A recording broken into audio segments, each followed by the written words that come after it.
Insan pendidikan yang tercinta, dimanapun Anda berada, kita jumpa lagi dalam acara Ngopi Seksi, ngobrol pintar seputar kebijakan edukasi dalam format yang baru.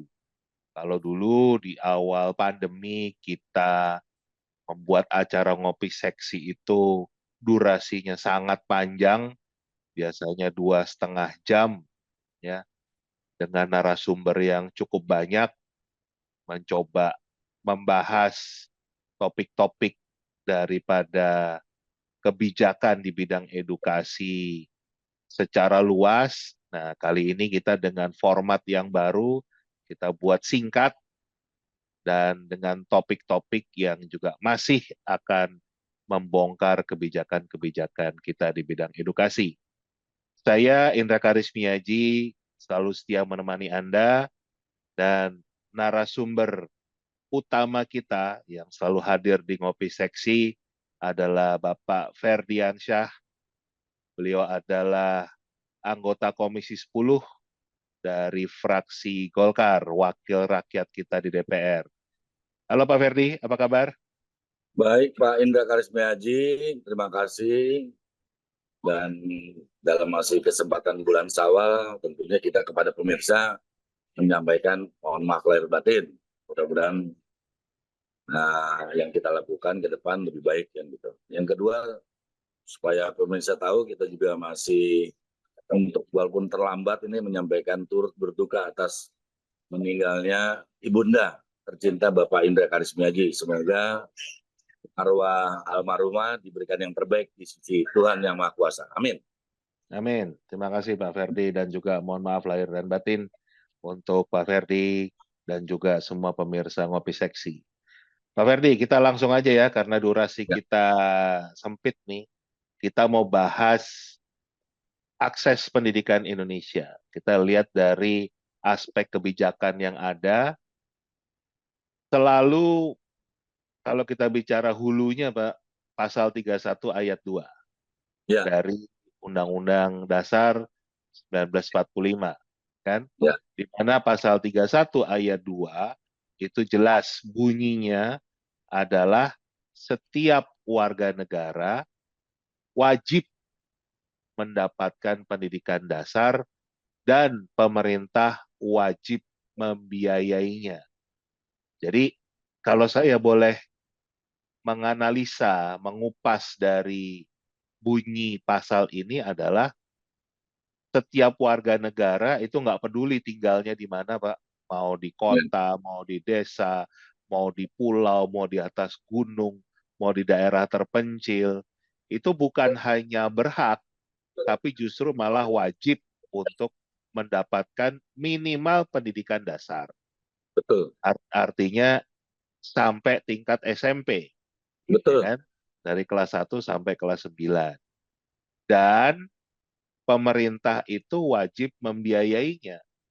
Ya. Jadi nggak boleh ada pungutan. Dan itu semua ya, bukan cuma yang diterima di sekolah negeri saja. Betul. Nah, tapi kan faktanya Pak, sampai hari ini, tiap tahun rakyat Indonesia selalu ribut dengan PPDB. Ya. Kan? Kalau dulu mulai dari zaman saya, rakyat itu diseleksi masuk sekolah dari nilai. Ya. Kalau sekarang diseleksi berdasarkan jarak. Ya. Tapi intinya nggak semua orang boleh sekolah, padahal konstitusinya mengatakan wajib. Nah, kalau dari pandangan Pak Ferdi bagaimana nih dengan kebijakan bidang pendidikan urusan akses ini? Kenapa masih belum memenuhi kewajiban konstitusional ini? Silakan Pak Ferdi. Ya. Saya sepakat yang pertama yang Pak Indra sampaikan bahwa itu menjadi dasar acuan bagi kita untuk menindaklanjuti Perintah Undang-Undang Dasar Negara Republik Indonesia tahun 45. Dan kita sepakati juga bahwa sesuai Undang-Undang 20 tahun 2003 yang dimaksud pendidikan dasar itu adalah jenjang SD dan SMP. Nah, problemnya di sini, yang pertama kita coba, kalau mau lihat akses ini kan banyak Pak Indra ya. Ya. Bisa sekolahnya, bisa jalannya. kita coba batasi ruang lingkup pengertian akses di sini hanya akses yang memang bisa langsung dikerjakan oleh Kemendikbud sendiri tanpa secara ada cawe-cawe yang ataupun punya korelasi dengan kementerian lain ataupun organisasi yang lain. Nah, oleh karena itu saya menyikapi bahwa jenis pendidikan dulu dan juga jenjang pendidikan.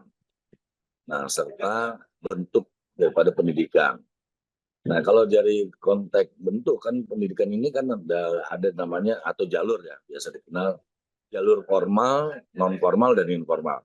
Hari ini pun Pak Indra kita sedang melaksanakan namanya pendidikan informal nih Pak Indra kepada masyarakat. Nah, saya coba batasi pada pendidikan formal dan non formal. Nah, yang kita sayangkan terutama dalam kepemimpinan Saudara Nadiem Makarim hampir tidak pernah dipetakan antara pendidikan formal dan non formal. Jadi nampaknya Nadiem Makarim fokus hanya pada pendidikan formal. Padahal non formal pun itu juga mempunyai peran dalam konteks yang perintah Undang-Undang Dasar tadi pasal 31 ayat 2. Nah, oleh karena itu kalau kita bicara akses, harusnya juga pemerintah dalam ini Nadiem Makarim membuka peluang bagi masyarakat yang tidak bisa diakses oleh sekolah. Itu juga salah satu kan. Kan pemerintah pernah membaberkan, menjabarkan bahwa investasi sebuah sekolah itu relatif cukup mahal. Kalau gitu, ya konsekuensi logis harus ada pendidikan non formal. Apa itu? Ya diantaranya bisa guru berkunjung, mungkin seminggu sekali atau 2 minggu sekali, atau di sini bukan guru ya, kalau pendidikan non formal biasa disebut tutor. Itu yang juga nampaknya kebijakan ini tidak pernah dihitung dengan baik. Sehingga kontribusi pendidikan non formal yang dikatakan Pak Indra Karismiaji tadi terkait dengan untuk bisa diakses itu juga lebih besar. Sekarang kalau dihitung memang jadi sangat kecil, padahal dengan seharusnya dengan sadar dan sesadar-sadarnya, karena kita juga masih banyak, karena kita bentuknya negara kepulauan, dan juga 2/3 negara kita dalam bentuknya juga perairan atau laut, dan itu seharusnya juga menjadi prioritas pemerintah untuk juga melihat penuntasan atau akses mengenai wajib belajar harus juga dilakukan dengan memperbesar, saya tegaskan lagi, memperbesar peranan pendidikan non formal. Nah, coba bayangkan Pak Indra, kalau kita lihat data ya, ternyata kalau kita data pemilu, kita kan Pak kemarin juga nyalek, data pemilu itu berdasarkan sumber data box kalau tidak salah ingat, 94 juta itu hanya lulusan SD dan tidak lulus SD. Nah, memang kita perlu klarifikasi data tersebut yang masuk kategori data pemilih atau yang mempunyai hak pilih. Nah, itu yang juga perlu diklarifikasi. Nah, kalau kita bicara sekolah pun kita masuk ke jajaran mengenai pendidikan formal, ternyata kalau kita lihat data, nah data ini juga kita ambil dari data dari BPS dan sensus ekonomik, masih banyak ruang kelas sekolah di Indonesia mengalami kerusakan. Terakhir aja data yang kalau yang kita gunakan data terakhir BPS tersebut, walaupun itu masih tahun 2022, itu masih 60,60% ringan sedang itu rusak, 57,13% rusak ringan sedang. Nah, ini kan juga mengkhawatirkan kita Pak Indra untuk jenjang SD. Jadi saya ulangi, jenjang SD itu ringan sedang rusaknya 57,13%. Nah, untuk 2020-2021 dan 2021-2022 60,60. Menurut data katanya sudah ada perkembangan, tapi kita belum mendapatkan data persisnya. Tentu kita menggunakan single data yang harus dipublis oleh BPS. Untuk SMP kita batasi sampai SMP aja dulu. Rusak ringan sedang itu 50,56 pada tahun 2020-2021 dan rusak ringan sedang pada tahun 2021 dan 2022 sebesar 53,30. Malah kan terjadi kenaikan Pak Indra untuk jenjang SMP. Jadi kalau kita lihat data tersebut, tiap tahun kerusakan ringan dan sedang itu malah naik. Berarti yang harus kita waspadai menjadi rusak berat. Nah, kalau ini tidak tertangani kan pasti jadi rusak berat, berarti akses lagi. Nah, itu yang saya utarakan kepada mitra kami, Kemendikbudristek, saya katakan bahwa ini harus diantisipasi. Kalau enggak, akhirnya banyak sekolah hancur dan karena tidak tertangani dengan baik. Nah, pertanyaan kedua, KMTek itu apa yang harus dilakukan strateginya terhadap sekolah ringan, sekolah rusak ringan, sekolah rusak sedang, dan sekolah rusak berat. Nah, ini kan harus ada penanganan. Kalau enggak, yang ringan jadi sedang jadi berat, yang berat jadi hancur. Akhirnya bangun sekolah lagi, investasi lebih mahal lagi. Itu yang perlu disoroti. Yang kedua, kalau bicara akses, nah ini juga menarik. Kita batasi guru. Berapa guru untuk distribusi guru? Memang ini ada keterkaitan dengan pemerintah daerah. Saya sudah berkali-kali harus ada keberanian Kemendikbud untuk menegaskan. Kita kembali aja, misalnya SD. Berapa sih jumlah guru SD yang dibutuhkan? Kan bisa ambil singkat saja kan. Kita anggap 6 rombel, kelas 1 sampai kelas 6. Dengan asumsi tiap SD cukup 6 rombel dulu. Artinya apa? Dibutuhkan 6 guru. Plus guru agama dan guru olahraga. Berarti 8 guru. Kan tinggal ngitung aja, Pak. 8 guru kali 147.800. Selesai. Udah ketahuan itu guru. Tinggal distribusinya. Inilah yang saya minta keberanian dari Kemendikbud untuk melakukan juga lobby-lobby pendekatan kepada Pemda untuk melakukan distribusi guru. Itu jenjang SD. Itu yang paling bisa digampang dengan hitung. Karena rata-rata di desa itu kan dari SD rata-rata masih pada posisi 6 rombel. Nah, alternatif kedua yaitu juga memperbesar apa yang pernah dulu disampaikan di 8 standar nasional pendidikan, yang kelas satu rombel itu hanya 28 sampai 32, itu diperbesar aja sampai 40. Toh kita dulu kan kita produk 40 nih Pak Indra ya. Satu kelas 40, 42. Bagus-bagus saja kan gitu. Tidak terlalu ini. Karena kan juga menyangkut nanti investasi. Karena kalau konsekuensi logis membuat satu rombel 28 sampai 32, itu membawa konsekuensi logis apa? Menambah guru dan menambah ruang kelas. Berapa lagi investasi yang harus kita lakukan? Nah, ini yang juga yang menurut kami tidak pernah dihitung dengan cermat oleh Kemendikbud. Nah, kami juga sangat menyayangkan pada posisi era sekarang, kok Mas Nadiem Makarim nggak pernah menghitung itu dengan cermat. Nah, itu bicara akses yang kedua.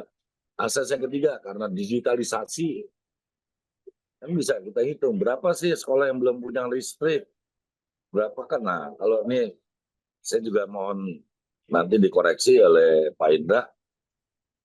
Ini kalau sekolah tanpa listrik yang ditemukan di jenjang dasar itu masih ada 6.857 sekolah. Saya ulangi, jenjang pendidikan dasar, sekolah dasar itu 6.857 sekolah. Apa iya? Kita harus cek kembali. SMP 1.123 sekolah. Apa iya? Ini bicara listrik. Kan belum bicara yang lain. Jadi tanpa listrik ini.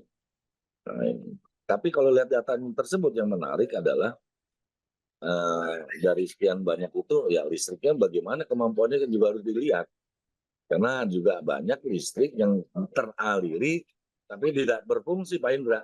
Nah, ini kan belum pernah dibuat teralir listrik, bagaimana kelancaran alirannya dan bagaimana daripada ya katakan mati hidupnya listrik tersebut. Yang ketiga, soal internet, digitalisasi lagi. Berapa sekolah SD, SMP yang memang benar-benar tidak bisa menerima aliran internet? Yang tentunya kita kesampingan, yang nggak punya listrik, kesampingan dulu. Artinya apa? Artinya itu jadi problem lagi bagi peserta didik untuk mengakses. Juga guru untuk mengakses, mendapatkan katakanlah informasi, mendapatkan bahan ajar yang disebarluaskan melalui digitalisasi. Nah, yang terakhir, yang tidak kalah pentingnya adalah juga mengenai tentang, ya memang ini agak sulit karena berhubungan dengan kementerian lain, yaitu menuju ke sekolah, Pak. Menuju ke sekolah. artinya jalan, kemudian macam-macam lah, transportasi dan sebagainya. Nah, ini rata-rata kalau tidak salah itu pernah saya baca untuk SD itu tampaknya rata-rata bisa menempuh 3,2 kilo dia harus berjalan kaki. SMP bisa nembus sampai 4 sampai 6 kilo berjalan kaki. SMA tentu akan lebih lagi. Coba bayangkan seorang harus berjalan ya kalau dalam konteks kita niat baik ataupun suka sambil bercanda. Pak Ferdiansa itu kan sekalian untuk olahraga. Wah, ya kalau kayak gitu terus ya repot kita Pak Indra ya. Masa anak SD kan segi aspek keamanan juga harus kita perhatikan. Dan ini belum kita bicara SLB loh Pak. Jadi SLB, sekolah luar biasa, atau anak-anak kita yang bahasa kerennya adalah ABK, anak berkebutuhan khusus yang juga perlu ya katakanlah sangat perlu diperhatikan untuk diakses. Nah, ini juga masih banyak. Jadi kalau dirinci berdasarkan data BPS, ruang kelas yang mengalami peningkatan kerusakan tertinggi berada di jenjang SD, Pak. Ya, saya ulangi. Untuk kembali yang nomor satu, masalah itu adalah kalau bicara pendekatannya sekolah atau pendidikan formal, data BPS itu yang mengalami peningkatan kerusakan tertinggi berada di jenjang SD. Yang tadi saya ulangi angkanya 60,60%. Ruang kelas SD dalam kondisi rusak ringan atau sedang pada tahun ajaran 2021-2022. Angka tersebut lebih tinggi 3,47%. Nah, menjadi catatan kita, Pak. Tiap tahun kalau lihat dua angka ini naik 3,74%, 3,47%. Bayangkan kalau ini terjadi, berarti kan tahun ini lebih banyak Pak Indra soal akses ini. Jadi problem akses memang menjadi utama, dan saya merefer pada periode kami yang dahulu, sebenarnya kami sudah menyampaikan kenapa yang dahulu relatif cukup bagus. 4 pilar pendidikan itu, yaitu akses, mutu, relevansi, desain, dan tata kelola. Itu digeber aja, ataupun difokuskan, karena ini menyangkut yang perlu disampaikan. Saya menyinggung apa yang disampaikan Pak Indra juga, mengenai perwujudan dan hak dasar negara terhadap akses pendidikan. Sebenarnya banyak Pak Indra ya, bisa menerima pendidikan dasar, kemudian berhak sekolah, menentukan sekolah, nah tadi PPDB Pak ya, dan kenyataannya malah sulit ya. Kemudian mendapatkan fasilitas pendidikan, menentukan pendidik dan pengajar. Nah, ini dia. Sebenarnya peserta didik juga berhak menentukan, saya nggak mau diajar sama Pak Indra, saya mau diajarnya sama gurunya Pak Joni, bisa saja itu. Tapi kita itu masih jauh dari harapan. Nah, nanti someday mungkin, insya Allah bisa 25 tahun atau 30 tahun ke depan. Kemudian dalam menempuh pendidikan, biaya. Biaya ini kan memang soal akses perlu kita, memang sekarang sudah ada banyak kemajuan juga, kita juga harus menyampaikan kalau ini baik, tapi sangat disayangkan juga masih banyak juga yang tidak tepat sasaran, perlu diperbaiki setiap tahunnya. Artinya update ataupun pembaruan data setiap tahun memang harus dilakukan. Ya, apalagi yang orang tua siswa yang berstatus pekerja informal, bisa tahun 2 tahun ini kaya, nanti 3 tahun lagi miskin karena sifatnya pedagang ataupun jualan. Jadi banyak sekali Pak Indra, kalau tidak salah hitung ada 15, saya bacakan dengan cepat. Berhak menerima pendidikan dasar, berhak bersekolah, berhak menentukan sekolah, berhak mendapatkan fasilitas sekolah, berhak menentukan pendidikan dan pengajaran yang sesuai minatnya, karena ini dijamin di pasal 12 ayat 1 butir B, bahwa dia bisa sesuai minat dan bakat. Itu di Undang-Undang Sistem Pendidikan Nasional tahun nomor 20 tahun 2003. Kemudian berhak atas dukungan orang tua untuk menempuh pendidikan, berhak mendapatkan bantuan biaya pendidikan dari pemerintah, berhak memperoleh kemudahan dan menempuh pendidikan, berhak memilih sekolah negeri atau swasta, berhak atas pemerataan pendidikan, berhak menggunakan teknologi yang mendukung pendidikan, berhak atas sarana prasarana pendukung pendidikan, berhak mendapatkan tenaga pendidikan yang berkualitas, berhak menentukan jurusan yang disukai, berhak menentukan cara belajar yang sesuai. Nah, cara belajar yang sesuai ini adalah mengarah kepada pendidikan non formal. Jadi tidak ada, istilahnya tidak ada kata mundur, tidak ada kata excuse apabila pendidikan non formal tidak digarap. Itu sebagai awal Pak, komentar kemenangan akses. Sebenarnya sangat banyak kalau kita kupas satu persatu mengenai pendidikan dalam aspek akses pendidikan. Nah ini yang menjadi awalan bagi kami, sehingga perlu ada penegasan dari pemerintah. Nanti kita mudah-mudahan juga menjadi bahan bagi Presiden terpilih Pak Prabowo dan Cawapres terpilih Mas Gibran untuk memperbaiki akses ini dengan peta jalan yang lebih baik daripada yang dilakukan oleh Mas Nadiem Makarim. Nah, oleh karena itu, besar harapan kami nanti data-data yang disampaikan kita berdasarkan data single data dari BPS ini, mudah-mudahan Pak Indra yang 2022-2023 jangan malah naik ini. Dan 2023-2024, wah itu kalau ini ambil 2 tahun ini naik terus kan artinya makin berat bicara akses nih Pak Indra. Kalau pendekatannya hanya namanya sekolah. Padahal kita juga bisa uber lagi atau bisa kita kejar lagi dari aspek pendidikan non formal. Silakan Pak Indra. Ya, pertanyaan saya Pak, saya kan juga mengikuti terus ya raker-raker Komisi 10 dengan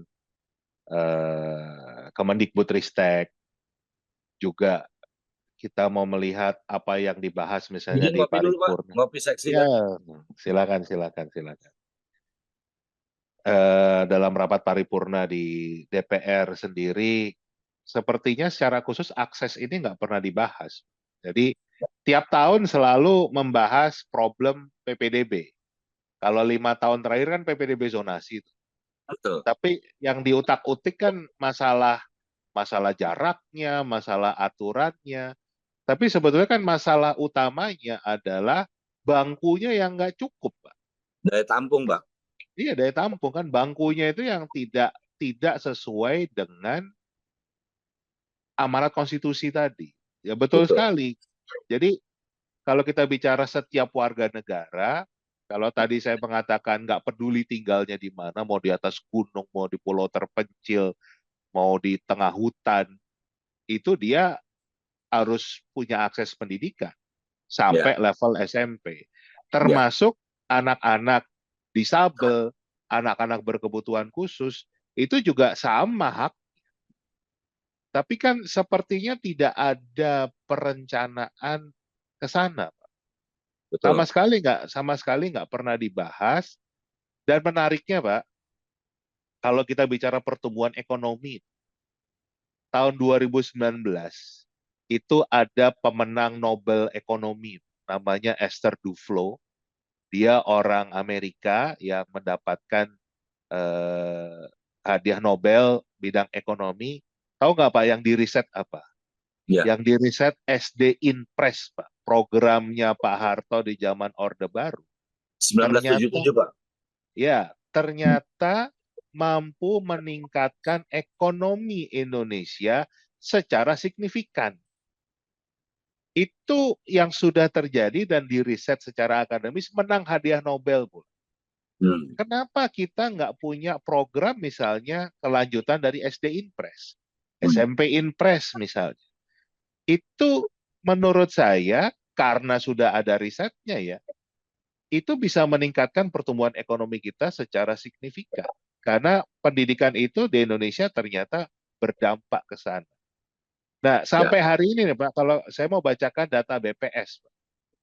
Data BPS terbaru tahun 2023, angka partisipasi murni tingkat SD nasional itu masih 97,89%. Jadi ya, hampir 3% masih ada anak Indonesia yang belum sekolah di tingkat SD.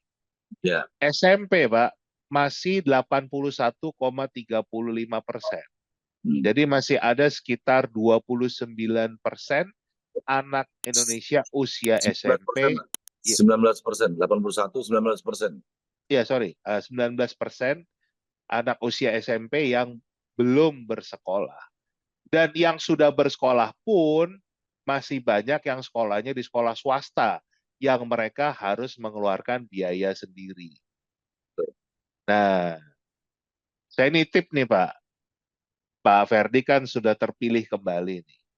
Ya, sebagai wakil kami di DPR RI. Bisa nggak untuk pemerintahnya Pak Prabowo, Mas Gibran ini bisa memfokuskan diri untuk memenuhi kewajiban konstitusional ini? Jadi paling nggak sudah ada perencanaan akan mau bangun berapa sekolah baru. Syukur-syukur punya program SMP Inpres yang seperti era Orde Baru ya. Ataupun kalau tidak bentuknya adalah sekolah formal tadi yang seperti Pak Ferdi sampaikan, bisa sekolah non formal, Ya, misalnya sekolah rumah misalnya model seperti itu, ya, tetapi yang tetap memberikan akses pendidikan di level SMP ya, sesuai dengan amar konstitusi. Bisa ya, nggak Pak kami menitipkan itu? sangat bisa Pak. Jadi kan kebetulan walaupun memang dibahas masih dalam konteks ya, era pemerintahan sekarang, tapi kan dia akan dijalankan di era pemerintahan yang akan datang. Ya untuk pembahasan nanti kita insya Allah akhir Mei ini pembahasan awal daripada RAPBN tahun 2025. Nah, nanti kita dorong yang disampaikan Pak Indra. Misalnya untuk SMP 3%, udah nih selesaikan aja pakai non formal kalau investasinya gede, ya Ya, kan? Nah, pakai non formal aja. Terus yang SD tadi, yang yang SD 3%, yang SMP ya, 19 kan Pak. ya, Udah kita hitung berapa sih supaya kita tidak digugat oleh konstitusi kita. Nah, problemnya Pak Indra, ini ya, berkali-kali kami waktu masuk periode kelima, nah, pada Nadiem Makarim kami utarakan juga sebenarnya berapa sih kebutuhan untuk penuntasan wajib belajar jenjang SD dan SMP. Itu kan nggak pernah diutarakan. Artinya apa? Bilang sama Pak Presiden, laporkan Pak Presiden, apabila saya nggak disiapkan duit untuk BKL kami minimal 120 triliun, maka pemeriksaan wajib belajar perintah konstitusi berat untuk dilakukan. Gitu. Tapi kan kenyataannya tidak pernah dilakukan itu oleh ya, Nadiem Makarim. Gitu. Walau fokusnya untuk akses-akses yang lain. Kalau kayak gitu tadi kan gampang sekali Pak Indra. Ya kan walaupun mungkin pelaksanaannya tidak segampang diutarakan. Artinya sudah terpetakan. Yang 3% di SD pakai pendidikan non formal aja. Yang 19% SMP pakai non formal untuk mengurangi. Tinggal kita mencetak para tutor yang lebih banyak. Jadi guru ya, yang menyambangi atau mendekatkan kepada peserta didik atau ya, jalan tengah. Misalnya di desa A jarak 5 kilo, di desa B 5 kilo, ambil titik nolnya di mana. Guru ya, berkunjung situ. Itu ya, bahasa kerennya kan homeschooling Pak ya. ya, Kan homeschooling, sekolah rumah kan. kalau Nah itu rumah. yang saya lihat selama 5 tahun belakangan perencanaan pun tidak ada kan Pak. Hmm, Padahal tiap tahun tadi rakyat itu menjerit urusan PPDB. Ya ya, kan rebutan sekolah terus. Padahal harus ya secara konstitusional nggak boleh ada rebutan sekolah. Kenapa? Sekolahnya harus cukup. Jumlah bangku yang tersedia itu harus cukup. Nah, faktanya kan kita tidak seperti itu. Tapi juga belum ada solusinya nih. Nah, mungkin mungkin juga yang perlu disampaikan ke timnya Pak Prabowo, Pak Ferdi di Golkar kan bagian dari koalisi pemerintah ya. ya, Pak Prabowo itu punya program pengentasan kemiskinan. 0%, 0% kemiskinan ekstrim. Kalau dari kajiannya Esther Duflo tadi, membangun sekolah-sekolah, membuka akses, itu bisa menghasilkan itu, Pak. Jadi tidak berupa output, tapi berupa outcome, ya, berdampak gitu. ya, Termasuk meningkatkan pertumbuhan ekonomi kita. ya. Jadi titip ya Pak, bisa dibahas di DPR, bisa Insya Allah, dibahas insya Allah. di Karena kalau Partai kita Golkar sendiri. ya, karena kalau yang disampaikan Pak Indra sebenarnya kan Pak Prabowo berpikirnya kan dua hal. Jadi yang menentukan HDI ini Human Development Index kan tiga, ekonomi, kesehatan, dan pendidikan. Maka Ya, dengan ambil itu, yang tadi saya pengetahuan kemiskinan dengan peningkatan misalnya diantaranya makan siang, itu kan artinya dua hal yang akan diambil, yaitu untuk meningkatkan HDI adalah kesehatan dan pendidikan, tinggal ekonominya. Di ekonomi kita tidak bahas di sini. Itu harapannya seperti itu, Pak. Jadi memang berkali-kali nanti akan kami sampaikan kepada saudara Nadiem Makarim, supaya yuk kita meninggalkan legacy dengan dalam bentuk anggaran yang kita buat lebih baik perencanaannya dengan tadi data itu.